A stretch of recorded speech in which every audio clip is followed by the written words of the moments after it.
किसी महान ने बहुत ही सुंदर सी पंक्तियाँ लिखी है कि तेरे दर पर आने से पहले मैं बड़ा कमज़ोर होता हूँ। तेरे दर पर आने से पहले मैं बड़ा कमज़ोर होता हूँ, मगर तेरी दहलीज को छूते ही मैं कुछ और होता हूँ। हमें से बहुत सारे लोग हैं जो हम चाहते वो नहीं होता है, और उस वक्त हम ऊपर वाले को हमेशा कोसते हैं कि ऊपर वाला ना जाने क्या चाहता है। तो ऊपर वाला आखिर चाहता क्या है, चलिए समझते इस कहानी के माध्यम से। मैं दक्षा शर्मा शुरू करती हूँ हमारी आज की ये कहानी।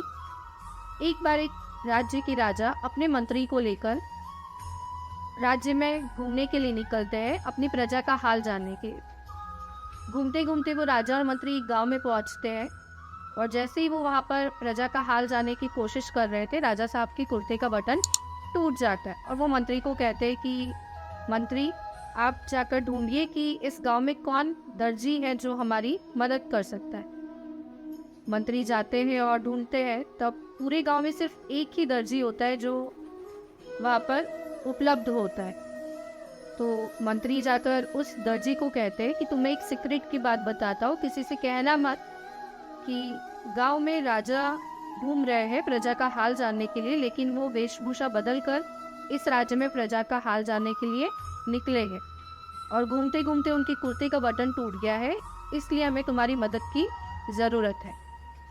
तभी वो दर्जी बोलता है कि मामूली सी बात है, हो जाएगा, इसमें कोई बड़ी बात नहीं है, मैं राजा की मदद ज़रूर करूँगा।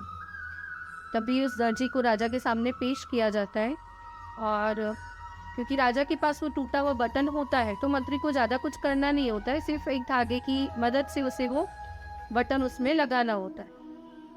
जैसे ही मंत्री उस बटन को लगा देता है तो राजा बोलते हैं कि जैसे ही दर्जी उस बटन को लगा देता है तो राजा बोलते हैं कि बताइए आपको बदले में क्या दिया जाए। तब वो दर्जी कहता है कि राजा, आपका आशीर्वाद है, मैं आपसे कैसे कुछ मांग सकता हूँ, मुझे कुछ नहीं चाहिए।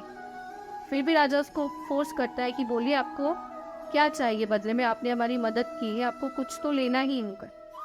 तब वो दर्जी सोचता है कि क्यों ना राजा से 2 रुपये मांग लेता हूँ, क्योंकि बहुत पुरानी बात है, राजाओं के टाइम की बात है, तो उस वक्त 2 रुपये की भी बहुत वैल्यू होती थी। तो वो सोचता है कि क्यों ना राजा से 2 रुपये मांग लेता हूँ। फिर सोचता है कि नहीं, राजा से अगर 2 रुपये मांगूंगा तो राजा सोचेंगे कि अगर मुझसे 2 रुपये मांग रहे हैं तो बाकी गांव वालों से ये कितने पैसे मांगता होगा। फिर वो कहता है कि नहीं राजा साहब, मुझे कुछ नहीं चाहिए, बस आपकी कृपा है, और अगर आप फिर भी नहीं मानते तो आपकी जो इच्छा है आप वो मुझे दे सकते हैं। ये सुनकर राजा सोचता है इसने तो पूरी बात मुझ पर डाल दी है, अब तो मुझ पर है कि मैं इसे क्या दे सकता हूँ।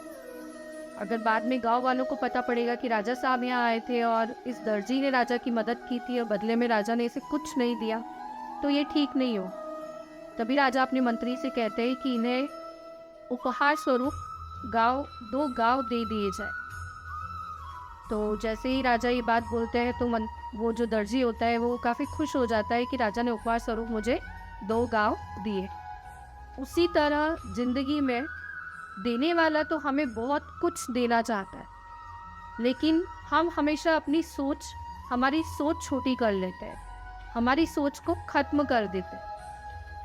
हम कई बार जिस रास्ते पे होते हैं हमें लगता है कि हमसे ये नहीं हो पाएगा, हमारा जो ड्रीम है हम वो नहीं अचीव कर पाएंगे, तब हम अपना रास्ता ही बदल लेते हैं। पर हम ये नहीं सोचते कि हो सकता है ऊपर वाले ने हमारे लिए कुछ और बेटर इससे लिखा है, तो क्यों ना एफर्ट्स किए जाए।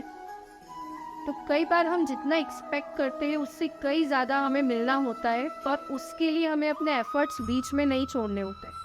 तो बस अपने एफर्ट्स करते रहिए, और मैं यही कहूँगी कि अगर आप अपने एफर्ट्स करते हुए कहीं बीच में कमज़ोर पड़ते हैं तो इन लाइन को ज़रूर याद रखना कि तेरे दर पर आने से पहले मैं बड़ा कमज़ोर होता हूँ, मगर तेरी दहलीज पर कदम रखते ही मैं कुछ और होता हूँ।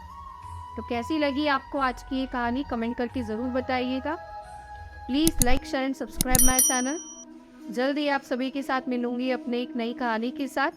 तब तक के लिए शुक्रिया।